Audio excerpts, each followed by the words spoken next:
let us learn about the revolt of 1857, the beginning of resistance. In our study of colonial India, we have come across peasants and tribal uprisings that occurred in the 19th century. They were outbursts of anger directed against colonial economic policies and exploitation of peasants and tribal by the Jemindari and moneylenders. However, by 1857, the anger and resentment had settled in the minds of various sections for different reasons. The outbreak of revolt cannot be ascribed as any one cause. It was the culmination of various factors that had built up over the years. Do you know when do people revolt? A revolt is one of many ways in which ordinary people express their unhappiness with the authorities. When people feel that the existing situation has become unbearable, then only revolts takes place. Good leaders are required to organize mass revolts. Revolts can be quick and violent, or long drawn and bloodless. Let us learn further causes for the uprising of revolts. Political factors. The British policies in the middle of 18th century has gradually ousted the many ruling groups from power. Nana Sahib, the adopted son of Martha Peshwa Baji Rao II, was denied his pension and forced to move to Kanpur from Pune. The British attitudes towards the Mughal Emperor Bahadur Shah Zafar added fuel to the fire. Lord Dalhousie ordered him and his family to move out of the Red Court, which had been the residence of Mughal Emperor from centuries. Lord Canning, Dalhousie's successor, stated that the successor of Bahadur Shah would not be allowed to use the title of the emperor. Mughal power had shrunk by this time, but the Mughal emperor still commanded respect among the ordinary people. Insults were seen as acts of disrespect towards the Indian royalty. Below you can see the image of Nana Sahib and Bahadur Shah. What are the economic factors? The economic factors. The harsh land revenue policies introduced by the EIC, that is English East India Company, aimed at extracting the maximum land revenue. On the other hand, the wealth extracted from India was fueling British colonial expansion in other parts of the world. By 1857, Britain was exporting large quantities of gold, silver, and other precious goods from India to England. This wealth was also used to finance the Industrial Revolution. The collapse of indigenous crafts left millions of people unemployed and starving in India. Religious factors.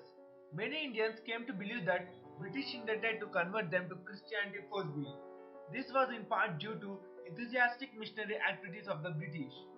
Western education deprived the Muslim Maulvis and Hindu Pandits of the traditional roles. For the first time, taxes were imposed on lands where mosques and temples stood, adding to the general oppression of the people. Military forces. The English East India Company maintained a well-trained army consisting of the Indian sepoys. While the presidencies of Madras and Bombay had their own armies, the Bengal army was recruited from the regions in the Ganges Valley. The sepoys were often ill-treated and humiliated by the British officers. When the Punjab and Awadh were annexed, the sepoys lost their extra pay for service in these areas, called Bhatta. All these factors created unhappiness and uncertainty among the sepoys, making them question their loyalty to the British.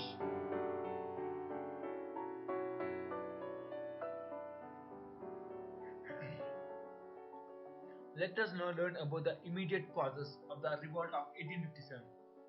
Most historians believe that issue of Enfield rifle was the immediate cause of the revolt. In 1856, sepoys were issued a new guns called the Enfield rifle. In order to load this rifle, soldiers had to bite the cartridge, which was covered in a grease-coated paper to make it waterproof. It was widely believed that grease contained beef tallow and pig fat, which were a taboo for Hindus and Muslims. Though British officers dismissed the entire story as baseless, the story spread like a wildfire among the sepoys. On 29 March 1857, Mangal Pandey, a soldier of the 34th Bengal Infantry, refused to use Enfield rifle cartridge and opened fire on his superior officer, and he was arrested and executed. This incident shows that sepoys were even prepared to face to death to safeguard their religion. Following Mangal Pandey's execution, 85 soldiers of the 3rd Cavalry, which were stationed at Meerut, also refused to top the cartridges. They were sentenced to 10 years imprisonment on 9th May 1857. Angered at this, the other soldiers of the regiment stormed the prisons and freed their colleges. Then they attacked and killed a number of European officers, men and women.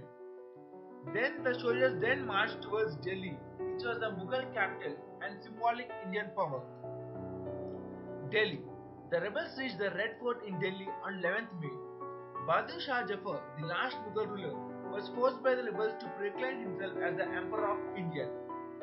News of the events at Meerut and Delhi was slow to reach the authorities at Calcutta. It was only in June that the news reached England. In the meantime, the revolt spread rapidly to centers like Kanpur, Awadh, Bareilly, Jhansi, and other centers. At Kanpur, the leader of the revolt was Nana Sahib, who was declared the Peshwa.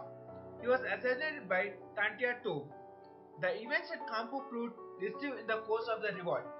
Nana Sahib gathered all the soldiers and expelled the British garrison from Kanpur. He declared himself governor under the Emperor Bahadur Shah Jafar.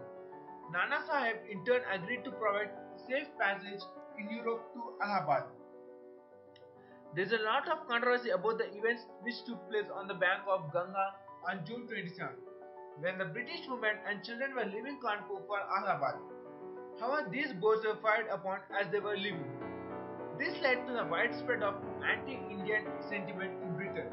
No one is sure as who ordered the firing. The rebellion in Awadh was caused by ill treatment meted out the royal family of Awadh by the British. The British commissioner at Lucknow was Sir Henry Lawrence. He had time to fortify the residency compound, which provided shelter to British forces, men, women, and children. The sepoys laid siege to the residency building for 8 months. The British managed to hold off rebels, even though they suffered casualties due to the violence and sickness. In spite of the best efforts, the rebels were unable to dislodge the British. This proved to be a decisive factor in the outcome of the revolt. In Jhansi, the leader of the movement at Jhansi was young Rani Lakshmi Bai. Because of doctrine of lapse, the British refused to acknowledge the Rani young adopted son as the heir to the throne of Jhansi.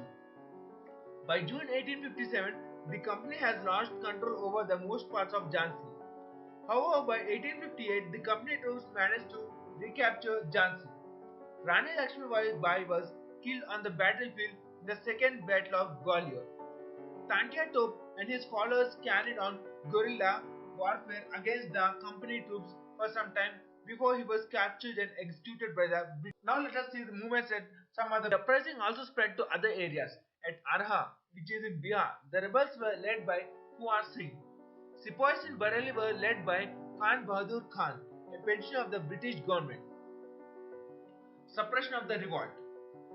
By the end of 1857, the company slowly started regaining lost territories, and by 1858, the revolt was crushed. Delhi, the nerve center of the revolt, was recaptured after pitched battles at the Red Fort, Kashmir Gate, and Chandni Chowk. Bahadur Shah Jafar was tried for treason, rebellion, and murder. He was exiled to Rangoon when he died in the year 1862. Nana Sahib was defeated at Kanpur but managed to escape to Nepal. The Begum of Awadh also escaped after the British captured Lucknow. By 1859, the order had been restored and the British authority was re-established. Failure of the revolt. Historians believe that revolt due to the following reasons. Revolt was confined to only for few areas. Revolt did not get support from all the sections of the society. Lack of modern weapons and technology also harmed the cause of the rebels. Unlike the rebels, the British had also success to got good communication systems like railway and the telegraph. Naming the revolt debate. The revolt of 1857 to 58 continues to regenerate debate and controversy in terms of character and scope. However, the Indian historians have gathered evidence to show that uprising was much more widespread and powerful.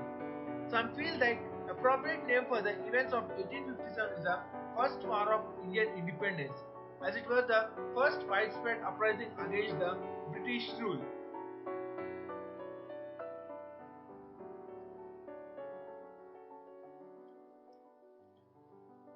Other scholars felt that it is not an impact of the revolt.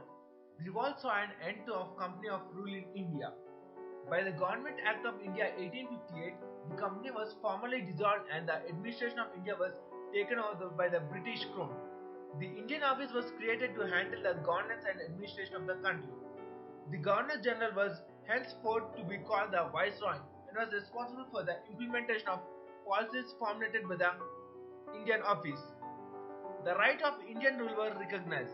They were assured that there would be no more annexation of their lands. A military reorganization was arranged to the end of dominance of the Bengal army. The ratio of British officers to Indian soldiers were increased. Resistance to the British continued through localized revolts in the 19th century. The revolt of 1857 continued to inspire the imagination of the people and made them long for liberation from foreign rule. It paved the way for the rise of nationalism in India.